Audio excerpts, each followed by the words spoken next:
ಯೋಗ ದಿನಾಚರಣೆ ಆಚರಿಸ್ತಾ ಇದ್ದೀವಿ. ಈ ಶುಭ ದಿನದಂದು ಎಲ್ಲರಿಗೆ ಅಭಿನಂದನೆ ಸಲ್ಲಿಸುತ್ತಾ ಬೀದರ್ ಜಿಲ್ಲೆಯ ಕೋಟೆಯಲ್ಲಿ ಬಹಳ ವ್ಯವಸ್ಥಿತವಾಗಿ ಈ ಒಂದು ಕಾರ್ಯಕ್ರಮ ಆಯೋಜನೆ ಮಾಡಲಾಗಿದೆ. ಆರೋಗ್ಯವೇ ಭಾಗ್ಯ, ಆರೋಗ್ಯ ಇದ್ರೆ ಎಲ್ಲ.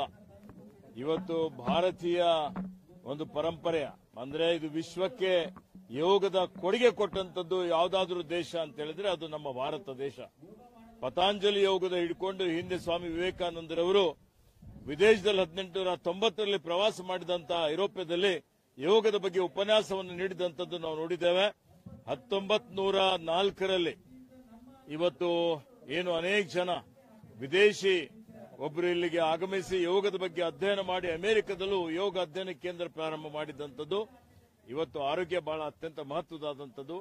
ಇವತ್ತು ನಾವು ಕೊರೋನಾ ಸಮಯದಲ್ಲಿ ನೋಡಿದ್ದೇವೆ, ಪ್ರಾಣವಾಯು ಇವತ್ತೇನು ನಮ್ಮ ಆಕ್ಸಿಜನ್ ಇಲ್ಲದೆ ಇದ್ದು ಸುಮಾರು ಜನ ಮೃತಪಟ್ಟಿದ್ದಂಥದ್ದು.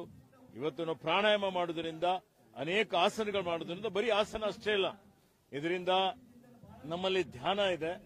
ಇದರಿಂದ ಇವತ್ತು ಆಧ್ಯಾತ್ಮಿಕವಾಗಿಯೂ ಇವತ್ತು ಅನೇಕ ರೀತಿಯ ಉಪಯೋಗ ಆಗ್ತದೆ, ಏಕಾಗ್ರತೆ ಬೆಳೀತದೆ. ಇವತ್ತಿನ ಕಲುಷಿತ ವಾತಾವರಣದಲ್ಲಿ ಯುವಕರು ಒಳ್ಳೆ ರೀತಿಯಿಂದ ಆರೋಗ್ಯವಂತರಾಗಿರಬೇಕು. ಆರೋಗ್ಯವಂತ ಸಮಾಜ ನಿರ್ಮಾಣ ಆಗಬೇಕಾದ್ರೆ ಆರೋಗ್ಯವಂತ ಜನ ಇರಬೇಕು. ಆ ರೀತಿಯಲ್ಲಿ ಯೋಗ ಒಂದು ದಿವಸದ ಕಾರ್ಯಕ್ರಮ ಆಗಬಾರ್ದು, ಇದು ದಿನನಿತ್ಯ ಯೋಗ ನಮ್ಮವರೆಲ್ಲರೂ ಮಾಡಬೇಕು. ನಾನು ಯೋಗ ಮಾಡಲಿಕ್ಕೆ ಪ್ರಯತ್ನ ಮಾಡ್ತೀನಿ ಅನ್ನುವಂತ ಮಾತನ್ನು ಹೇಳಿ ಎಲ್ಲರಿಗೂ ಶುಭವನ್ನು ಹಾರೈಸುತ್ತೇನೆ.